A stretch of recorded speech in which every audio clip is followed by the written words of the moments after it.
I want to make it absolutely clear to Assad and those under his command, the world is watching.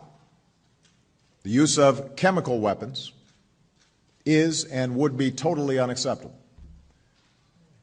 And if you make the tragic mistake of using these weapons, there will be consequences and you will be held accountable. What are you hearing about Syria and its chemical weapons stockpiles?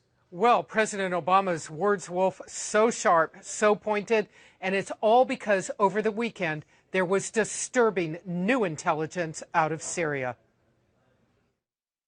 This Syrian chemical weapons site near Aleppo is just 10 miles from the latest fighting, one of dozens of chemical weapons sites across Syria. At least one of these sites, U.S. officials say their latest intelligence shows Syrian forces over the weekend began mixing two chemicals needed to make deadly sarin gas, raising significant new concern that Bashar al-Assad may be preparing a gas attack. We have made our views very clear. This is a red line for the United States. I'm not going to telegraph in any specifics what we would do in the event of credible evidence that the Assad regime has resorted to using chemical weapons against their own people.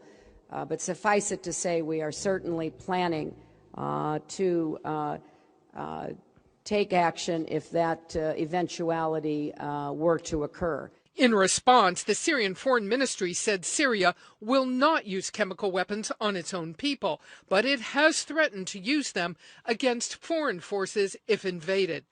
U.S. officials believe Assad has not yet ordered an attack, but is getting ready possibly for a limited strike. Intelligence suggests the regime might use artillery shells filled with sarin against opposition forces, hoping to roll back their advances. You're hearing from me about our increased concern.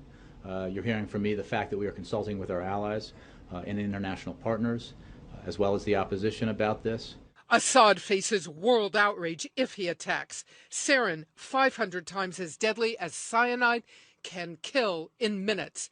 It's a nightmare scenario that has worried Syria's neighbors for months. We're right there. We're right next door. So whether they are used by whichever party, especially if they fall into the wrong hands, we have to be prepared and we have to be vigilant to protect our own country. So this is something that is studied very, very carefully over many months, not just today.